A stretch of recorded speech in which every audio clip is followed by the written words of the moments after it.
स्वागत है बच्चों आप सभी का अपने YouTube चैनल एडुकेट एकेडमी में। मैं गौतम प्रसाद और हर बार की तरह जो हमारा जो न्यू इंटरेस्टिंग टॉपिक जो है बच्चों जिसके बारे में हम जानेंगे और वो हमारा 12th क्लास वालों के लिए लिया गया है। बच्चों जो 12th क्लास के लिए जो हमारा है बुक फर्स्ट का lesson 4 alternative centres of the power. तो बच्चा जो हमारा alternative centres of the power है वो है क्या चीजें, हम उसके बारे में जानेंगे आज पूरी तरीके से। जो सत्ता के वैकल्पिक केंद्र क्या क्या होते हैं, ठीक है ना। हिंदी और इंग्लिश दोनों मीडियम से लेके ही चलेंगे, हम साथ साथ इन्वॉल्व करके ही चलेंगे, ठीक है ना। तो सबसे पहले बच्चे जो हम अल्टरनेटिव पावर्स सेंटर पावर्स है उसके बारे में जानेंगे। तो वो कौन कौन सी पावर थी जो अल्टरनेटिव्स की, जिसके बारे में हमें आज जाना है। वो हमें चाइना, यूरोप और हमें भारत और चाइना के रिलेशंस के बारे में जानेंगे, ठीक है ना। तो सबसे पहले फर्स्ट बच्चों हम डिस्कस करते हैं। सबसे पहला जो हमारा टॉपिक है इसमें यूरोपीय मॉडल के बारे में। अब यूरोपीय मॉडल जो हमारा है यूनियन, अब यूरोपीय संघ मतलब यूरोपीय यूनियंस।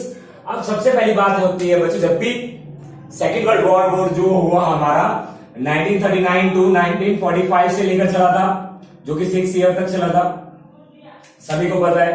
तो इसमें क्या हुआ बच्चों, यूरोप के काफी ऐसे देश थे जिनको की बर्बादी की मार झेलनी पड़ी, जिसके कारण क्या हुआ बच्चों, काफी ऐसी समस्याएं उनके आई सामने जो उनको काफी ज्यादा दिक्कतें देखने को मिलती है। जो अब इस समय क्या हुआ था, उनके पास इकोनॉमिक जो पावर थी उनकी वो पूरी तरीके से तहस नहस हो चुकी थी, ठीक है ना। तो अब हम जानते हैं कि क्या हुआ, 1945 में उसकी अर्थव्यवस्था पूरी तरीके से बिगड़ चुकी थी। अब ऐसी स्थिति में यूरोप ने कुछ ऐसी मदद की जिससे यूरोप की मदद मिली। उस मदद को क्या कहा गया, मार्शल योजना, मार्शल स्कीम्स कह सकते हो आप, ठीक है ना। तो वो किसने किया, अमेरिका ने किया। अमेरिका ने किसको किया, जितने भी जो पश्चिमी जो यूरोपीय देश थे उसको क्या किया, सहायता दी, जिसके नाम से क्या जाना गया, मार्शल योजना के नाम से। अब बच्चों क्या हुआ, यूरोपीय यूनियंस में 1948 में यूरोपीय आर्थिक सहयोग स्थापना की गई, यही जो हमारा मार्शल योजना के नाम से। और उसमें क्या हो गया, 1957 में यूरोपीय इकोनॉमिक मॉडल को अपनाया गया। किस तरीके से मतलब उसका विकास हो, ये सारी चीजें उसके बनाई गई। आपसे एक क्वेश्चन पूछा जाता है कि यूरोपीय मॉडल में मतलब इकोनॉमी को डेवलप करने के लिए उन्होंने कौन कौन से स्टेप्स को यूज किए। तो सबसे पहले मैं आपको बता दूं बच्चों, उन्होंने क्या किया, सबसे पहले अपना गठन किया, उन्होंने अपना झंडा बनाया, ठीक है ना। उसके बाद उन्होंने राष्ट्रीय गान बनाया, एंथम, ठीक है ना, राष्ट्रीय गान, और उनकी मुद्रा, करेंसी।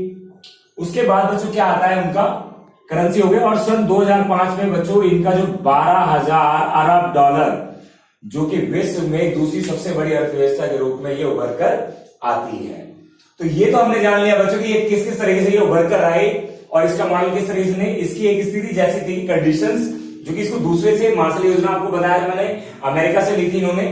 तो इस तरीके से इन्होंने क्या किया, अपनी अर्थव्यवस्था को बनाने के लिए इन सभी चीजों का प्रयोग इन्होंने किया। अब आते हैं बच्चों आगे, यूरोपीय संघ, आपको यूरोपीय यूनियन आया हो कि समझ में आ गया होगा। तो यूरोपीय ने किस तरीके से अपनी अर्थव्यवस्था को, इकोनॉमी को डेवलप किया, उन सारे स्टेप्स के बारे में हमने जाना। अपना झंडा, अपना राष्ट्रीय गान और मुद्रा, और 2005 में 12,000 अरब डॉलर। और एक वो टाइम पीरियड था जबकि इसकी अर्थव्यवस्था क्या थी, बिल्कुल ही बेकार थी, दूसरे के सहारा लेना पड़ता था। लेकिन एक समय वैसा आया 2005 जो कि इन्होंने क्या किया बच्चों, अब खुद अपने पैरों पर खड़े हो गए। तो ये यूरोपीय मॉडल के बारे में हमने आपको बताया। अब आते हैं बच्चों हमारा आसियान, जो कि हमसे हर बार पूछा जाने वाला सवाल है।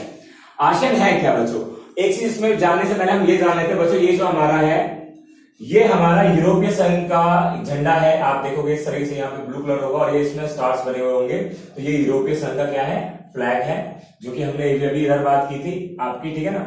तो ये इस तरीके से आपको ध्यान देना है, ठीक है ना। अब आते हैं बच्चों आसियान के बारे में।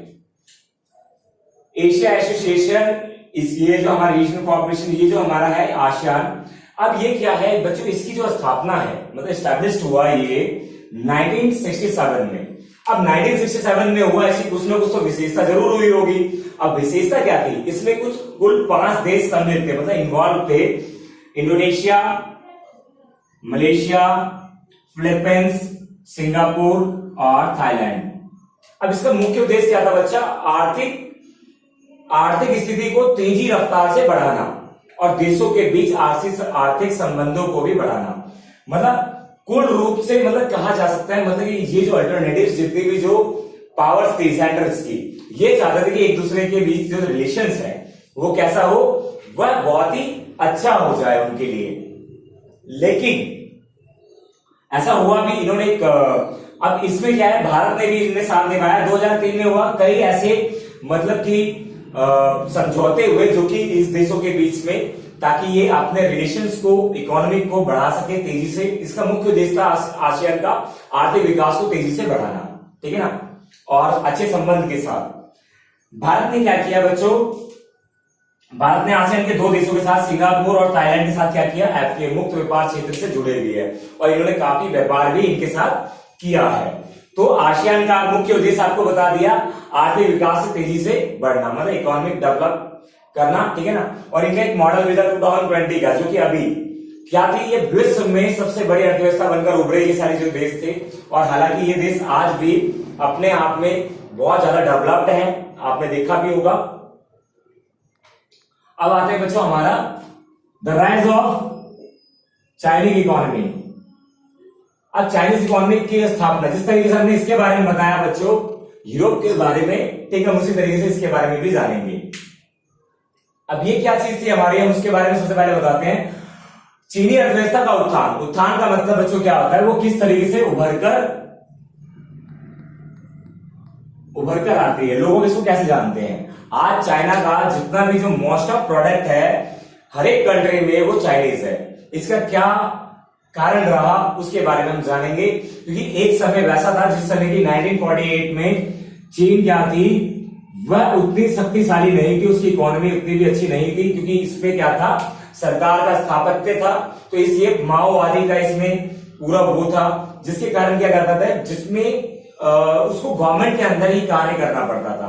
तो ऐसे डेवलपमेंट क्या था कि वो रुक गया था, डेवलपमेंट एक जगह पर आकर रुक जाने के कारण चीन के जो प्रधानमंत्री थे चाओ एन लाई ने, उन्होंने बड़े डिसीजंस लिए 1970 में, बड़े नीतिगत फैसले लिए। अब वो फैसले डिसीजंस कैसे थे, ताकि उसको चीन की जो इकोनॉमी है उसको डेवलप किया जाए और वो वर्ल्ड में एक नंबर पे आ जाए, ठीक है ना। और ऐसा हुआ भी है बच्चों, आज चीन का डंका बोल रहा है, और जो करंट टाइम में चीन ने अपनी इकोनॉमी इतनी अच्छी कर रखी है, जीडीपी उसकी इतनी अच्छी है, लेकिन शुरुआती दौर में उसकी बच्चों क्या थी, उसकी जो अर्थव्यवस्था थी 5 से 6 प्रति दर चल रही थी वो, ठीक है ना।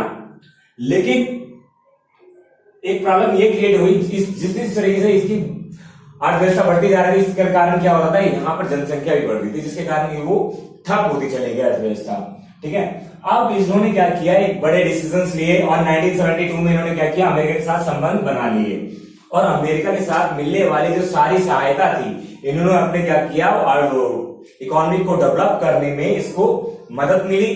देन इन्होंने क्या किया, 1973 में चाओ एन लाई ने क्या किया, कृषि, उद्योग, सेना, विज्ञान मतलब साइंस और आपका टेक्नोलॉजी, इन सभी पे क्या किया, ज्यादा विशेष ध्यान दिया, मेन फोकस किया, इन सभी चीजों को सुधारना है, तो अपने आप ही देश सुधर जाएगा।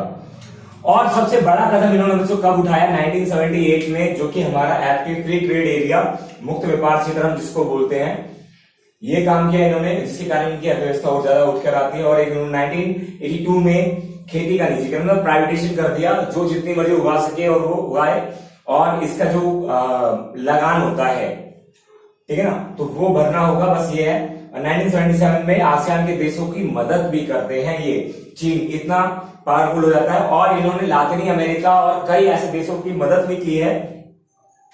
सन 2006 में यह देश पूरा एकदम डेवलप्ड होके आ जाता है, और आज वर्तमान विश्व में चीन अपने आप में एक शक्तिशाली ड्रैगन बनकर आया है, ठीक है ना। इसका एक संबंध आपको पिक्चर में भी देखने को मिल जाएगा, एक साइकिल होगी, ठीक है ना, उसमें इस तरीके से आप देखोगे, यहाँ पे ये डॉलर का साइन होगा और यहाँ पे माओवादी का साइन होगा, ठीक है। तो ये इधर इस तरीके से, ठीक है। अब आते हैं भारत और चीन के रिलेशंस किस प्रकार के हैं। बच्चों इंडिया और चाइना के जो रिलेशन है शुरुआती दौर से क्या है, खटास वाले रहे हैं, क्योंकि आपको पता है तिब्बत को लेकर और हमारे अरुणाचल प्रदेश में बार बार वो घुसपैठ होती रही है। करंट टाइम पे भी ऐसा ही हो रहा है। 1962 का वो दौर जिस समय की भारतीय के बहुत सारे सेना क्या हुए, इसमें शहीद हो गए, और जो कि हमारा इस युद्ध में हम क्या हो गए, पराजय हो गए, हम हार गए। हम हारने के कारण हमें बहुत ज्यादा नुकसान हुआ, जान मान की हानि हुई और हमारे काफी सेना शहीद हो गए। तो इसके कारण क्या हुआ, पंचशील समझौता हुआ 1954 में भारत और इसके बीच में, चीन के बीच में। 1976 में काफी ऐसे संबंध किए गए ताकि इसको सुधारा जा सके। 99 में भारत चीन के क्या हुआ, इस संबंध को सुधारते हुए 33 करोड़ 30 लाख का क्या हुआ, व्यापार हुआ। देन उसके बाद 2006 में ये बढ़कर और ज्यादा हो गया। लेकिन अब भारत ने क्या कर दिया, इसके जितने भी जो प्रोडक्ट है, उत्पादन के जितने वस्तुएं हैं, उसको क्या कर दिया, रोक लगा दी गई इंडिया में बिकने के लिए।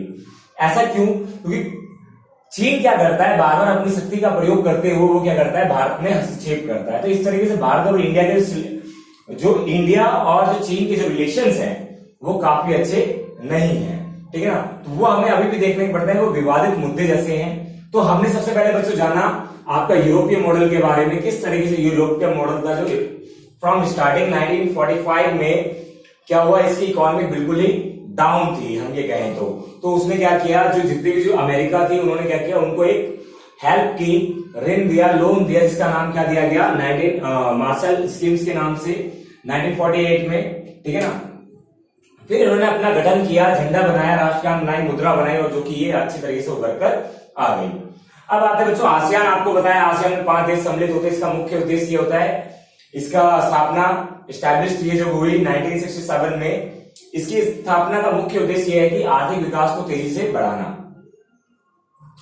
भारत ने भी कई ऐसे जो आसियान देशों के साथ क्या किया, मुक्त व्यापार क्षेत्र किए, मतलब रिलेशन बनाया कि हम किस तरह से रिलेशंस बनाएंगे। उसके बाद राइज ऑफ चाइनीज इकोनॉमी, किस तरह से चाइनीज इकोनॉमी में क्या क्या डेवलपमेंट हुई, किस तरीके से उसने अपना एक एम्पायर खड़ा किया, उसके बारे में हमने जाना। और इंडिया और चाइना के रिलेशनशिप्स के बारे में हमने जाना। आई होप बच्चों की आप सभी को ये एक देखो चाइना का जो हमारा आसियान का जो फ्लैग है वो देख लो, इस तरीके का होगा, ठीक है ना। ये जो दिख रहा है आपको, इस तरीके का फ्लैग होगा, येलो कलर का बना हुआ, वो आप देख लेना, ठीक है ना। वो बुक में भी है आपकी, और ये पिक्चर्स इसमें आता भी है आपको, ठीक है ना। पिक्चर्स आपका जरूर आएगा बच्चों, ठीक है ना। 2 पैराग्राफ आएंगे और ये पिक्चर्स आएगी और क्वेश्चंस आते हैं। तो आई होप ये वीडियो आप सभी को पसंद आई हो। यदि ये वीडियो आप सभी को पसंद आई हो तो लाइक शेयर कमेंट करना ना भूलें बच्चों। Thank you so much.